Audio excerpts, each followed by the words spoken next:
innovando para hacer tus viajes más cómodos, seguros y las vías más ágiles. ATM en coordinación con la Alcaldía de Guayaquil.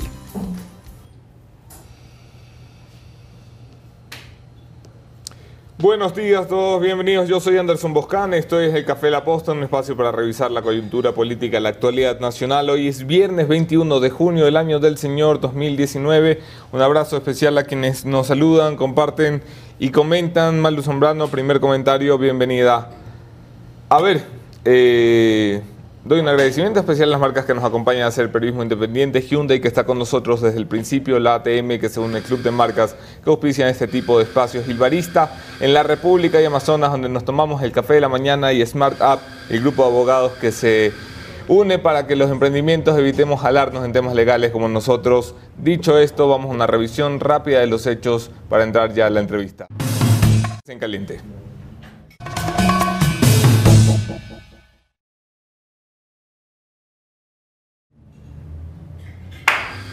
Ya como saben que me confunden la fecha, me ponen la fecha aquí en la caja de comentarios.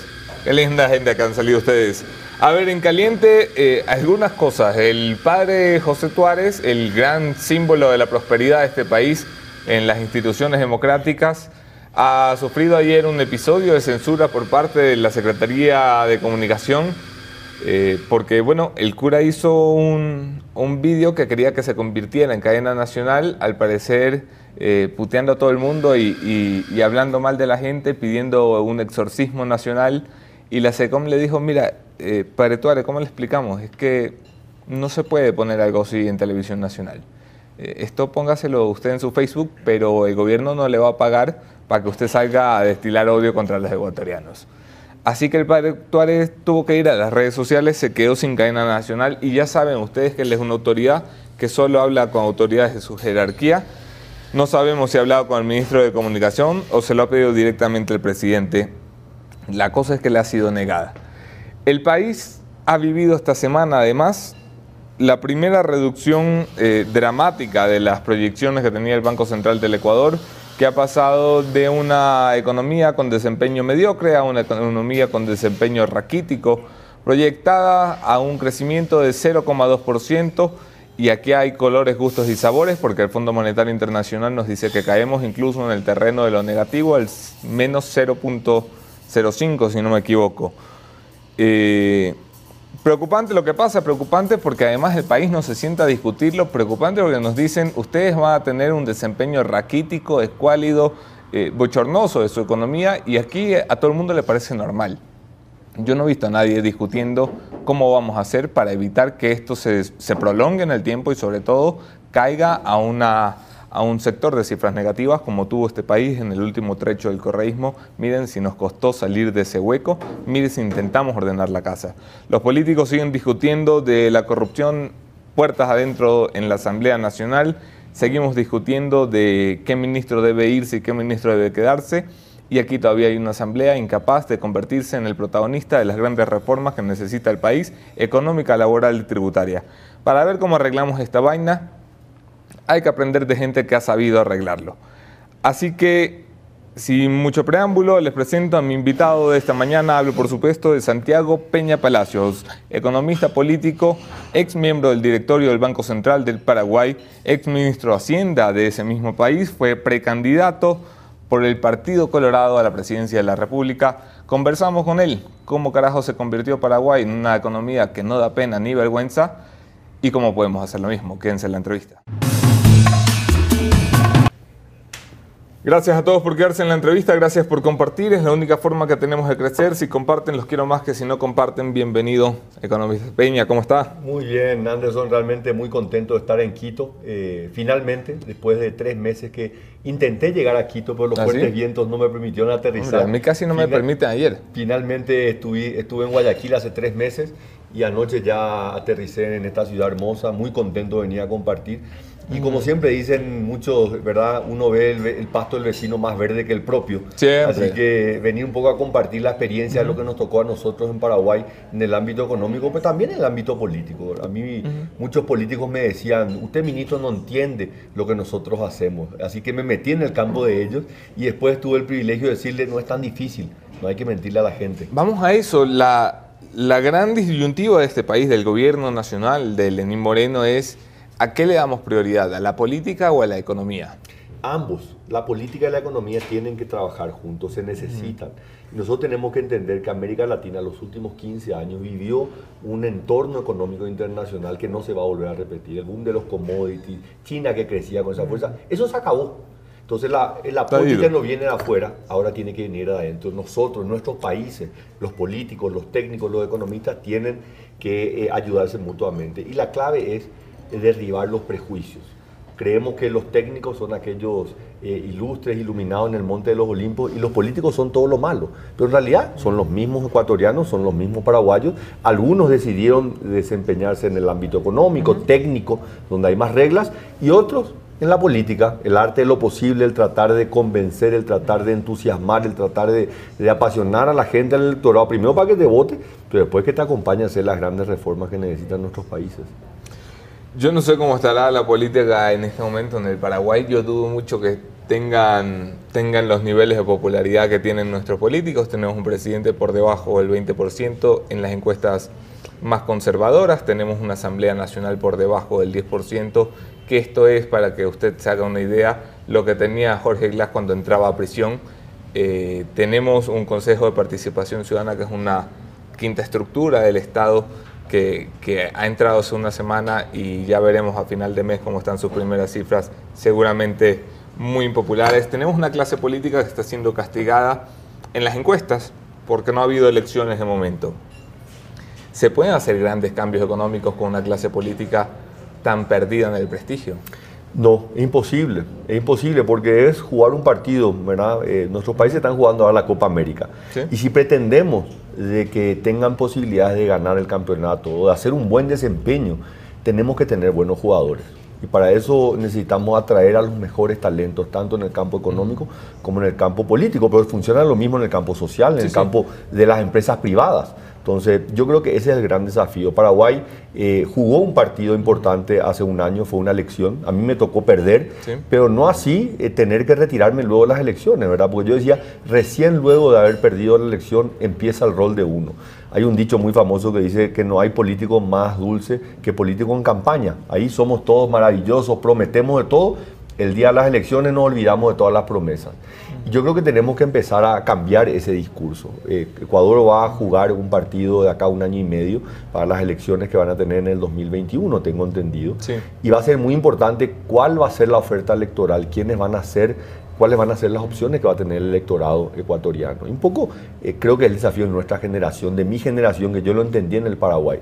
Te doy este dato, Anderson. Paraguay es el país con la población más joven de América Latina, 75% menor de 40 años. ¿Qué opciones le damos a ellos? ¿Cómo nos conectamos con ellos? Este espacio como el que vos tenés te permite a vos llegar a ecuatorianos que eran totalmente indiferentes, que les daba cualquier cosa que hacían los políticos porque no se sentían representados por ellos, porque el mensaje que ellos llevaban no les llegaba a ellos. Entonces tenemos que entender que no van a venir iluminados a tratar de cambiar la realidad. Vamos a ser nosotros, algunos van a estar en cargos electorales, otros van a ser funcionarios de gobierno, pero todos finalmente tenemos la responsabilidad de involucrarnos y generar los cambios desde el periodismo, desde la empresa pública, desde la sociedad civil y por supuesto los partidos políticos. Entonces yo creo que tenemos que convencernos de que nuestros países son países maravillosos, que tienen un potencial enorme, que tenemos que pasar de solamente pensar cómo evitamos que no nos vaya mal a hacer que nos vaya muy bien. Creo que ese es el desafío que tenemos, ¿verdad? Entonces Paraguay ha hecho algunas cosas bien en el campo económico, ¿verdad? Tenemos una moneda que tiene 76 años, en un barrio que es bastante complicado, porque Argentina le ha quitado 16 ceros a su moneda en ese mismo periodo de tiempo. Brasil es una economía muy grande, pero ha sido muy responsable en el manejo económico. Y sin embargo Paraguay ha venido creciendo de manera ininterrumpida. Y este año también vamos a crecer menos, pero vamos a crecer 2%. Pero caminás en la calle y hay una sensación de crisis. La gente dice, no, estamos muy mal. Pero espera, la economía va a crecer 2%. Entonces lo que te digo con esto es que hay una sensación de vacío por parte de la ciudadanía, de que queremos más, no estamos satisfechos. Y somos hoy intolerantes a muchos de los abusos que antes la gente era indiferente. Entonces eso es lo que hoy está presionando hacia la clase política. ¿Cómo la resolvemos? mejores ecuatorianos, mejores paraguayos que se involucren en la actividad política y pensar de que la política no es lo malo, sino la política realmente es todo lo bueno, que es la política, Sí. y la política finalmente tiene que ser el servicio. ¿Cómo logran los acuerdos en el Paraguay? Te pregunto esto porque acabamos de salir de un mes traumático. Este es el primer mes del presidente de la Asamblea Nacional del Ecuador, César Litardo, muchacho joven, está allí experimentando cómo se hace la política, experimentando con el primer poder del Estado. Un mes han tenido para llegar a un acuerdo en el que repartir las comisiones en la Asamblea, 4 sesiones fallidas, demostró mucha incapacidad para lograr consensos y acuerdos en algo tan sencillo como decir, vamos flaco, tú vas a esta convención y tú a la siguiente. Esta es la Asamblea que tiene que tratar los grandes temas de la República, y lo mencionaba en la introducción, se espera que esta legislatura trate una reforma económica, una tributaria y una laboral para cumplir con los compromisos que tenemos puertas afuera. Te pregunto yo cómo llegan a acuerdos en el Paraguay, porque a lo mejor, bueno, no a lo mejor, tienen un sistema de partidos bastante estructurado, bastante tradicional.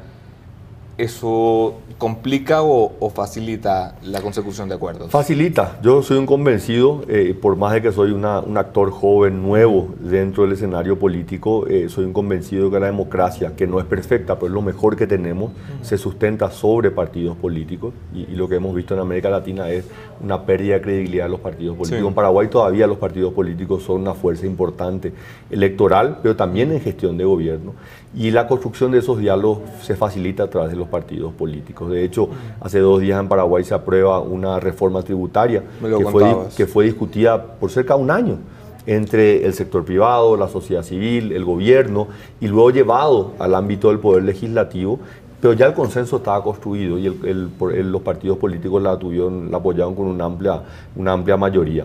Entonces, ¿tienen sectores políticos que no se sientan juntos a la mesa? Totalmente, antagónicos, principalmente aquellos sectores que se sienten más identificados hacia el centro izquierda, ¿verdad? Acuérdate, Paraguay, así como todos los países, vivió también su modelo del socialismo del siglo XXI, ¿verdad? Pero Paraguay dio un mensaje muy claro: a nosotros no nos gusta ese camino. Y Fernando Lugo fue destituido con 125 legisladores. Entonces, sí queremos un gobierno y un sistema público y político que pueda ayudar a aquellos más necesitados. Porque al final todos quieren algo. Todos los ciudadanos, aquel que está corriendo quiere volar, aquel que está caminando quiere correr. Todos quieren que el Estado le ayude. Pero en realidad el Estado tiene que ayudarle primero al que está en el piso, que no se puede parar, que se pueda parar y empiece a caminar para poder desarrollarse en su plenitud. Entonces, requiere de mucho diálogo. Y lo que hemos visto, que la participación ciudadana se ha dado de una manera importante a través del acceso a la información pública, que en el caso de Paraguay es todavía un evento muy reciente. A nosotros nos tocó en el 2013 pasar una ley de acceso a la información pública, donde publicamos salarios de todos los funcionarios, disponibilizamos acceso a información pública que anteriormente era totalmente inaccesible. Y eso permitió de que salten muchos de los casos de corrupción, y la misma ciudadanía se apoderó de eso y hizo como sus propios logros. Te voy a dar un ejemplo. Estudiantes de la Universidad Nacional que se enteraron, gracias al acceso a la información pública, que el rector de la universidad le pagaba un salario de investigador a su secretaria. Un salario de investigador que debería ser un profesional de altísimo nivel haciendo investigación, un salario más alto, se lo pagaba a su secretaria. A quien le tenía mucho cariño, seguramente. Exactamente, una chica muy linda, por supuesto. Entonces hubo una levantada entre los estudiantes de la universidad y volaron a toda la plana mayor de la universidad, se tuvo que llamar a nuevas elecciones. Entonces, hoy sabemos de que no se pueden hacer esos abusos, hoy sabemos de que la ciudadanía no tolera los abusos que anteriormente la gente no sabía. Entonces, yo creo que es realmente pasos importantes. Entonces, mucho diálogo, tolerancia, pero lo más importante es repetirnos por qué hacemos lo que hacemos, Anderson. ¿Cuáles son las motivaciones? Si yo entro al campo público, político, simplemente buscando popularidad, quédate en tu casa. Si yo busco dinero, quédate en tu casa. La política no tiene que ser un espacio para ganar popularidad y para ganar dinero. Uno lo puede hacer en el ámbito privado, lo puede hacer en la sociedad civil, pero no en el ámbito público. Porque en el ámbito público y político uno tiene que tomar las medidas necesarias, que muchas veces no son las más convenientes. Sí, no, eso lo entendemos todos. Lastimosamente no lo entendimos los últimos 10 años que estuvimos votando en este país y pusimos una banda de asaltantes al frente de las arcas del Estado y las arcas públicas. Se calcula la defraudación al Estado o el robo en más de 30.000 millones de dólares, que es prácticamente el presupuesto general del Estado de este país tras 10 años de saqueo ininterrumpido. Aterrizando en la economía, Santiago, ¿qué hace el Paraguay que hace que sea distinto? ¿Qué hace el Paraguay que hace que sea una economía con el segundo o tercer mejor desempeño de la región? ¿Qué hace que el Paraguay empiece a asomar la cabeza en un momento en el que estuvieron dentro de la corriente del socialismo del siglo XXI y de pronto dicen, vamos a hacer las cosas distintas? Las instituciones en el ámbito económico, ¿verdad? Paraguay tiene, a nosotros nos encantaría tener la infraestructura que tiene Ecuador. Tenemos una infraestructura que solamente es mejor que la de Haití, de las peores de América Latina, un país que no ha invertido durante muchísimos años. Pero hemos entendido que a la economía hay que cuidarla y pusimos a dos instituciones claves por encima de las personas, al Banco Central y al Ministerio de Finanzas. Entonces, a lo largo de los últimos 15 o 20 años, esas dos instituciones se han manejado con mucha independencia. A pesar de los cambios políticos, de las ideologías que se trataron de instalar también en el Paraguay, el manejo económico fue muy prudente, fue muy responsable y fue con una visión a largo plazo. Y eso valió la pena. Paraguay se benefició, como todos los países de América Latina, de este boom de los commodities, también un país exportador de commodities, soja, carne, energía eléctrica. Pero cuidamos de nuestra macroeconomía. Entonces, cuando los vientos dejaron de ser favorables, empezaron a crecer otros motores internos, que es lo que uno necesita, ¿verdad? Tanto Ecuador como Argentina, Colombia, Perú, se beneficiaron y cuando esos vientos externos dejaron de venir, entraron en una situación difícil, que es lo que está viviendo hoy América Latina. Paraguay cuidó en eso. Pero el gran desafío es cómo hacemos que esa macroeconomía, que la economía crece, que la inflación es baja, pero el ciudadano común dice, pero espera, a mí no me llega. Yo apenas llego a fin de mes, entonces ¿de qué me hablas que es el país que más crece? Pues cuando mirás los últimos 15 años, Paraguay fue la economía que más creció en América Latina, más que Panamá, más que Perú. Pero la gente dice, yo no siento eso. Y la realidad es que es un crecimiento muy desigual. Es un crecimiento que le llega a algunos con mucho beneficio y a la gran mayoría con muy pocos beneficios. Y ahí es donde tenemos que trabajar en políticas de largo plazo. La salud, la educación, la infraestructura, que muchas veces son las políticas que los políticos menos quieren hablar, porque esa política no le va a permitir ganar elecciones. Porque es a largo plazo. A nosotros nos tocó, y a mí siendo ministro, lanzar un programa de becas. Programa de becas Carlos Antonio López. Carlos Antonio López fue el primer presidente del Paraguay hace 160 años. Y él cuando fue presidente dijo capital humano y envió a paraguayos al exterior a formarse, acordate, hace 160 años. Y convirtió a Paraguay en una de las economías más desarrolladas en su momento gracias al capital humano. Entonces nosotros dijimos, tenemos que replicar. Si este señor lo hizo hace 160 años, ¿cómo puede ser que nosotros no lo podamos hacer hoy? Lanzamos el programa, enviamos a 1.500 paraguayos a estudiar doctorados y maestrías. El único requisito, tenían que ser aceptados por una de las mejores 200 universidades del mundo. Y el compromiso de volver al país a contribuir desde el ámbito que sea, el político, el económico, el social. Por supuesto. Y nosotros sabíamos de que esas 1.500 personas no iban a votar en las próximas elecciones, pero priorizamos la siguiente generación antes que la siguiente elección. Yo creo que eso es lo que tenemos que buscar. ¿Estas personas volvían al Paraguay o vuelven al Paraguay y encuentran empleo? Algunas sí, algunas vienen con, obviamente, una sobrecalificación y con una expectativa. Imagínate aquel que estuvo haciendo un doctorado en una universidad de prestigio, que tiene recursos financieros enormes, y llega a Paraguay y se encuentra que no tiene un laboratorio para hacer investigación. Hay enormes deficiencias, pero también hay un programa muy fuerte de recepción de ese capital humano de alto nivel. Existe el CONACYT, que es una figura también muy importante, que es el Consejo Nacional de Ciencia y Tecnología, que lo que busca es recibir a ese capital de alto nivel y darle las condiciones para que pueda desarrollarse tanto en el ámbito académico como empresarial. Pero quiero decir, no están abandonados. Te lo pregunto porque es que tenemos una experiencia en Ecuador, un plan similar que se emprendió hace tal vez 4 o 5 años, en el que mandamos becarios a las mejores universidades del mundo, y cuando volvían los muchachos de Harvard y Oxford venían a tratar de poner un carrito sanduchero en la esquina, que está muy bien emprender en lo que quieras, pero si habíamos mandado a un muchacho a Harvard y a Oxford era para insertarlo en el mercado laboral y explotarlo en lo que se había preparado, no para que pusiera su carrito sanduchero. Le dimos muchísimo énfasis a eso, a la recepción de ese capital humano. Es un factor fundamental del programa de becas, justamente aprendiendo la experiencia de otros países. Paraguay aprendió mucho en varios ámbitos de Chile. Y también en el ámbito de becas, Chile tiene un programa que ha sido muy exitoso. Y la clave, como bien vos decís, es no solamente enviarlos, sino cómo los recibimos cuando vienen, ¿verdad? Entonces las experiencia ha sido positiva. Obviamente la economía no está preparada en el volumen que necesitamos, nos gustaría que esté mucho más amplio, pero estamos encontrando que ellos mismos son factores de cambio, ¿verdad? Una noticia, por ejemplo, para mí fue muy reveladora, es que cuando empezaban a venir los primeros grupos, ellos mismos formaron una asociación de ex-becarios. Una comunidad. Entonces ellos tienen su propia comunidad y dicen, vamos a nosotros recibir a quienes así como nosotros se fueron afuera y ayudarle en esa transición. ¿Por qué tener que exponerle a aquel que venga dentro de un año tenga que pasar el mismo peregrinamiento que tuve que hacer yo de recorrer diferentes oficinas, universidades, sino venir en una plataforma que pueda generar los cambios? Entonces yo soy muy optimista de que esta generación también está entendiendo la responsabilidad que tiene y ya no tolera el no se puede. No, quédate en el molde. Yo creo que esa también es una particularidad muy importante. Sí. Yo hablo mucho con mi padre, ¿verdad? Y veo esos cambios generacionales de aquellos que le miraban a sus padres y solamente hacían lo que sus padres hacían, ni siquiera cuestionaban. Hoy tenemos una generación que cuestiona, que desafía, que no se queda simplemente con el no se puede, que quiere hacer los cambios. Yo creo que esa es una fuerza muy importante que tiene toda América Latina y que tenemos que ver cómo algunos actos de coraje de algunas personas entusiasman para que otros también generen cambios.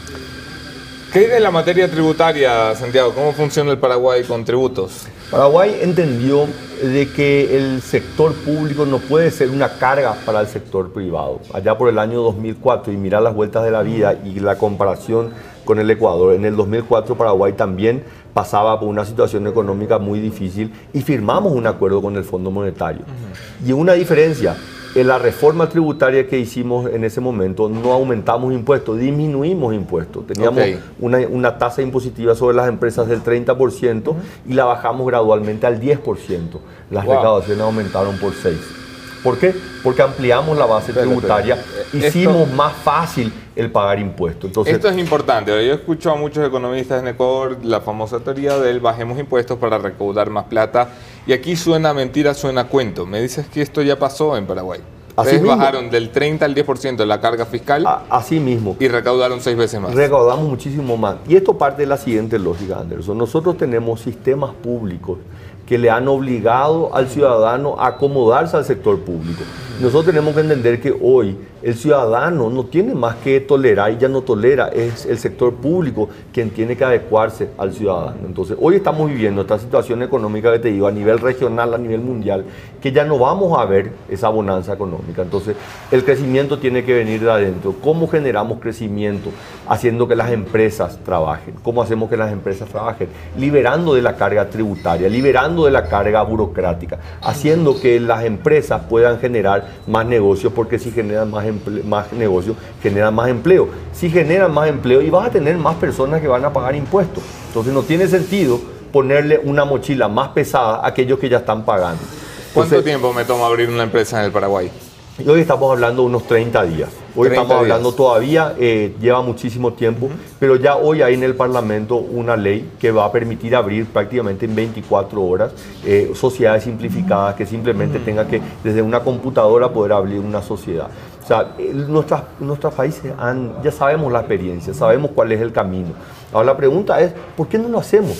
Y porque muchas veces estamos chocando con intereses y generar cambios principalmente genera convencer a aquellos que van a perder un beneficio, porque cuando vos vas a cambiar, yo voy a mover esto de aquí a aquí. El mover esto va a generar beneficios para una gran mayoría, pero también va a hacer perder privilegios para una pequeña minoría.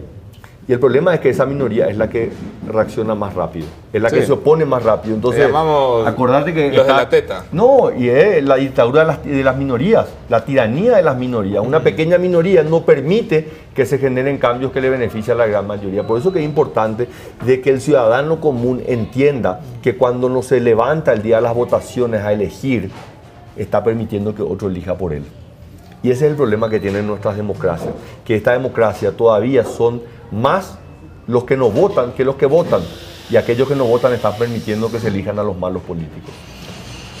Es facultativo el voto en el Paraguay, según entiendo de tu comentario, ¿no? Es facultativo. O sea, no, aquí nos obligan a todos y también por eso tenemos la calidad de políticos que tenemos. Porque va gente que dice, hombre, yo lo que quería era quedarme mirando televisión, pero ya que me pusieron, pues le voto a este payaso y a ver cómo nos va. Sí. Eso nos ha llevado a unos resultados bastante feitos.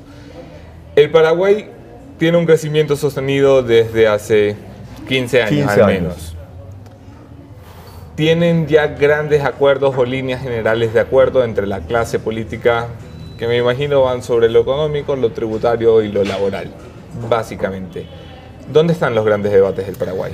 Mira, los grandes debates están principalmente en hacer reformas que van a ser dolorosas en el corto plazo, pero que van a generar grandes beneficios a largo plazo. Y hoy ya después de 25, 30 años de grandes debates, entendemos que hay que hacerlo, pero la gente dice, ¿y cuándo lo hacemos?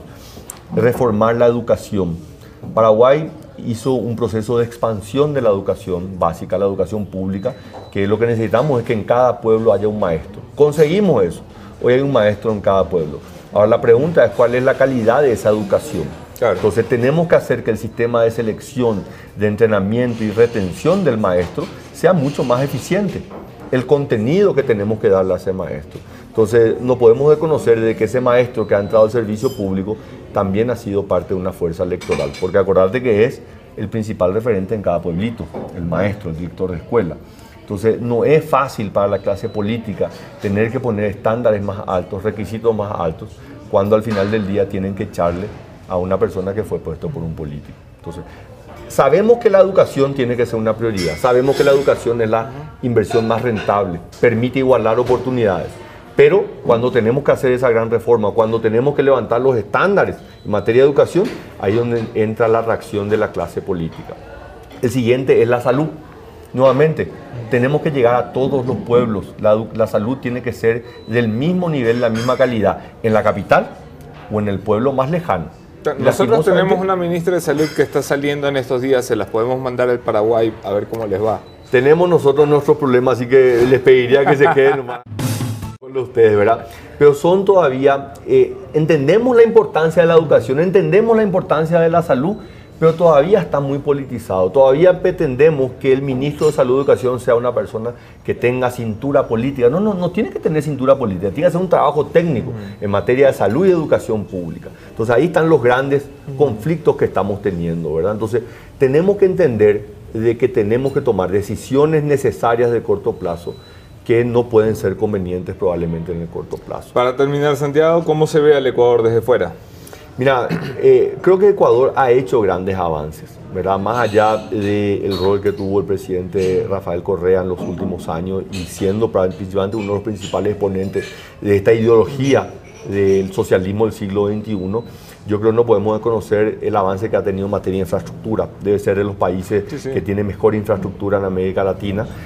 Han habido avances en materia de educación, en el caso del Ecuador, y se hablaba mucho de estas ideas de tener el bachillerato internacional como un elemento estándar dentro del sistema de educación pública. Suena muy ambicioso, ¿verdad? Pero genera estos cambios y mucha resistencia. Pero también lo que te puedo decir que hoy se ve, y esto lo he compartido con referentes de la región, es que el ajuste económico que ha venido haciendo este gobierno ha sido un ajuste importante. Y le cuesta mucho más hacer ajustes económicos a un país que no tiene moneda. El Ecuador tiene el dólar como moneda, entonces los ajustes de la economía son mucho más dolorosos. Pero todavía la tarea es larga por delante. Cuando hablamos de que este país tiene un déficit, números más, menos, puede ser entre el 5 y el 7% del PIB, es totalmente insostenible. Cuando hablamos de reformas desde el punto de vista de la seguridad social, realmente las cosas que escucho son de asustarse, de ¿verdad? Ponernos a llorar. De ponernos a llorar. A lo que nos vamos a jubilar en 30 años. No te vas a jubilar. Y lo peor de todo, que tus hijos y tus nietos van a tener que absorber una carga tributaria mucho mayor para poder sostener una población envejecida que va a requerir de mayores servicios de seguridad social, tanto como salud y seguridad. Entonces, yo creo que nosotros tenemos que entender de que así como tenemos grandes oportunidades, el horizonte no es muy esperanzador. Vemos nubarrones enormes y tenemos que trabajar decididamente. Ecuador tiene una oportunidad, en un año y medio va a elegir una nueva autoridad.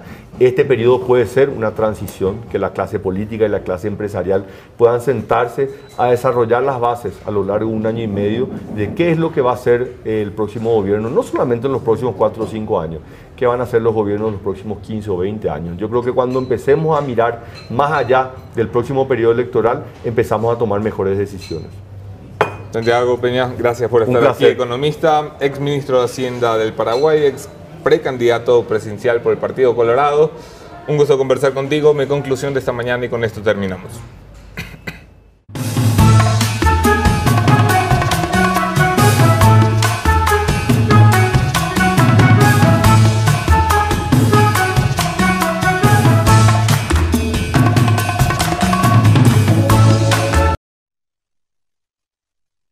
Del Ecuador hemos hablado lo suficiente en los últimos 30 años. De las soluciones del Ecuador hemos hablado con profundidad en los últimos 5 años. Es el momento de que las cosas se empiecen a aplicar y se pongan sobre la letra y sobre la realidad. Y eso depende exclusivamente de la clase política que va más allá del gobierno nacional. Importantes son los esfuerzos de Richard Martínez, ministro de Finanzas, y del gobierno en general, para poner un primer esbozo, unas primeras bases sobre las que avanzar en la discusión política. Insuficientes resultan todavía los esfuerzos del gobierno en cuanto a tiempos, en cuanto a aprender a leer que el curso de la historia la impone la historia y no la imponen los gobiernos. Es necesaria que la clase política despierte en este país por encima de los bobos debates de la corrupción que la tenemos desde siempre y a la que no le encontramos salida. Es importante que tengamos discusiones más allá de qué comisión me toca a mí, de qué cuota de poder voy a representar. Un sistema de partidos políticos caduco como el que tenemos, sin capacidad de representarnos, tiene que recaer entonces en líderes que sí tienen capacidad, voz y voto. Y hablo, por supuesto, entonces de los grandes nombres de la patria que acompañan al gobierno nacional desde la oposición y por fuera del correísmo. ¿Dónde están las posturas de Jaime Nebot desde que dejó la alcaldía de Guayaquil? Se cantaba de vacaciones, se cantaba disfrutando de un merecido descanso después de 20 años de servicio. El país le necesita con posturas claras, con solvencia económica, con solvencia administrativa. ¿Dónde está Guillermo Lasso, más allá del pacto legislativo al que ha llegado su movimiento? ¿Dónde quedan sus posturas? ¿Dónde queda su plan de gobierno? ¿Dónde quedan sus exigencias al gobierno para sentarse a la mesa y empezar a actuar? ¿Dónde están la centroizquierda, las voces de la centroizquierda que pueden decirle al gobierno, sí, preocupémonos de la gente, pero resolviendo los problemas de fondo? El vicepresidente de la República, Otto Sonnenholzner, encargado de un momento de diálogo nacional, de un segundo episodio de concertación nacional, no ha sido capaz de traducir en acuerdos reales más que el estar de acuerdo en ponerse de acuerdo. Este país no puede seguir dándole vueltas a lo mismo. Llegó la hora de tomar decisiones y depende ya no de los partidos, ya no del gobierno, depende de los nombres. Aquí nos vemos mañana, el lunes. Otro tema, otro entrevistado, otra entrevistadora los acompaña. La Gaby Yepes, yo me voy de vacaciones como el Nebot.